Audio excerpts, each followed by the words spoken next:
Hello friends, welcome to suggestive education. Suggestive এডুকেশনে সকলকে স্বাগত জানাই।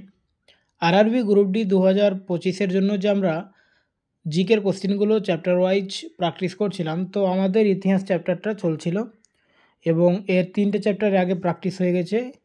আজকে হবে চ্যাপ্টার 4, ষোড়শ মহাজন পদ বা 16 মহাজন পদ। তো আজকের প্রথম কোশ্চেন হচ্ছে, নিম্নলিখিতগুলির মধ্যে কোনটি বেশ কয়েক বছর ধরে মগধের রাজধানী ছিল, তারপরে এটি পাটলিপুত্রে স্থানান্তরিত হয়েছিল? তো মগধের রাজধানী পাটলিপুত্রে স্থানান্তরিত হওয়ার আগে এর রাজধানী ছিল রাজগৃহ। চলো একটু আমরা ডিটেলসটা পড়ে নিই। যে মগধের রাজধানী পাটলিপুত্রের পূর্বে ছিল রাজগৃহ বা রাজগীর। অজাতশত্রুর পুত্র, এর নাম ছিল উদয়ন, ঠিক আছে, নাম ছিল উদয়ন, অজাতশত্রুর পুত্র। তার রাজধানী রাজগৃহ থেকে পাটলিপুত্রে স্থানান্তরিত করেছিলেন এবং এই মর্যাদা মৌর্য গুপ্ত রাজবংশের শাসনকালে বজায় ছিল। অজাতশত্রু বিম্বিসারের পুত্র ছিল এবং তার পুত্রের নাম তো আমরা বললাম উদয়ন, এবং তিনি মহাবীর ও গৌতম বুদ্ধের সমসাময়িক ছিলেন। পরের কোশ্চিন, নিম্নলিখিতগুলির মধ্যে কোনটি মগধ রাজ্যের রাজধানী ছিল?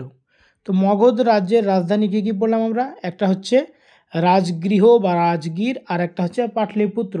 তো এখানে তো অপশন বি হবে অ্যান্সার, কারণ রাজগীরটা রয়েছে, পাটলিপুত্র অপশানে নেই। বাকি বৈশালী, উজ্জয়িনী, কৌশাম্বী এদের রাজধানী, এরা কোন রাজ্যের রাজধানী ছিল আমরা একটু দেখে নেব, ঠিক আছে।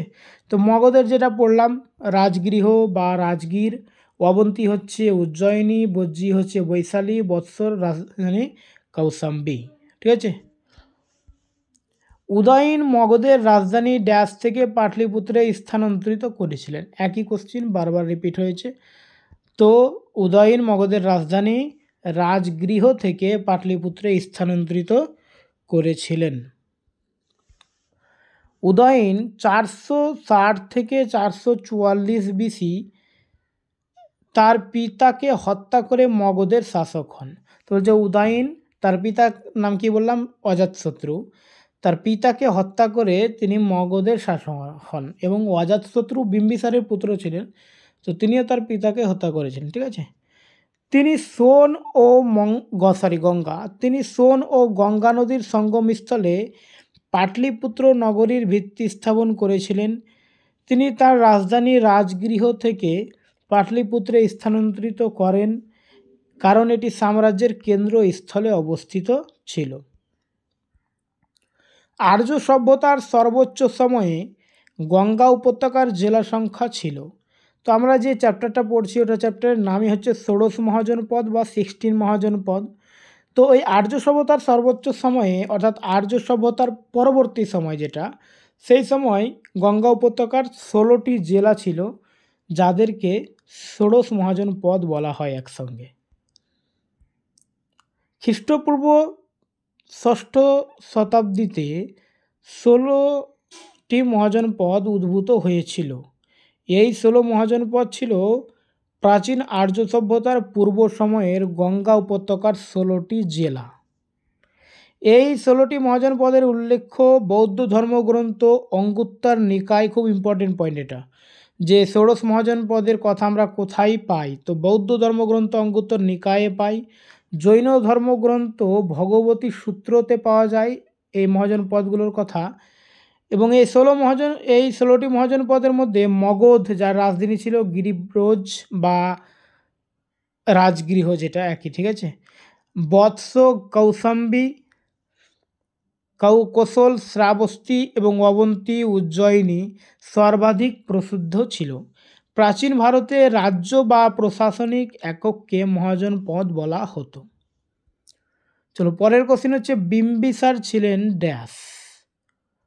আচ্ছা, এখানে কোশ্চেনটা এইরকম হবে যে বিম্বিসার ছিলেন ড্যাশ এর শাসক, ঠিক আছে। এখানে কোশ্চেনটা আমাদের একটু অসুবিধা হয়েছে, মানে টাইপ করতে গিয়ে প্রবলেম হয়ে ছুটে গিয়েছে।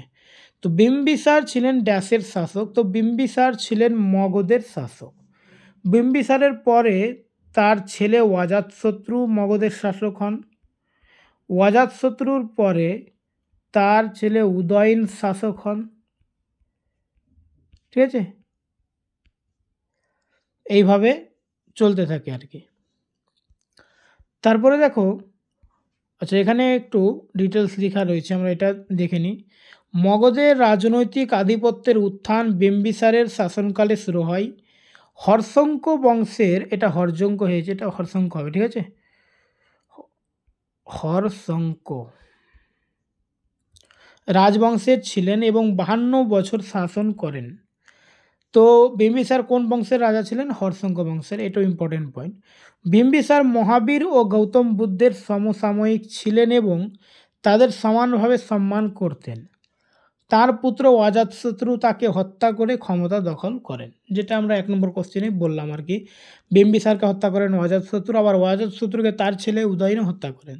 ঠিক আছে, প্রথম ইতিহাসে, ভারতের ইতিহাসে পিতৃহন্তা বলা হয় একে, অজাতশত্রুকে, মানে সেই প্রথম পিতাকে হত্যা করে আর কি, বাবাকে হত্যা করে সাম্রাজ্য দখল করে, সেটা প্রথম হচ্ছে অজাতশত্রু। বাকি আরও অনেকজনই হয়েছে, যেমন অজাতশত্রুকেই তার ছেলে মেরেছে। তারপরে দেখো, অযোধ্যা প্রাচীনকালে কোন নামে পরিচিত ছিল? তো এখানে অপশন রয়েছে কোশল, কপিলাবস্তু, কৌশাম্বী আর কাশী। তো এখানে অ্যান্সার হচ্ছে কোশল। অযোধ্যা প্রাচীনকালে কোশল নামে পরিচিত ছিল। খ্রিস্টপূর্ব 6ষ্ঠ শতাব্দীতে ভারত 16টি মহাজন পদে বিভক্ত ছিল। প্রাচীনকালে অযোধ্যা কোশল নামে পরিচিত ছিল। বর্তমানে এই অঞ্চল উত্তরপ্রদেশের ফৈজাবাদ জেলায় অবস্থিত। তো এই পর্যন্তই এই চ্যাপ্টারে, খুব কম কোশ্চিন যেটা রেলওয়েতে এসছে। ঠিক আছে, এরপরে আমরা যে চ্যাপ্টারটা করবো সেটা জৈনিজম বা জৈন ধর্ম, তারপরে বৌদ্ধ ধর্ম করব। ওকে, থ্যাংক ইউ।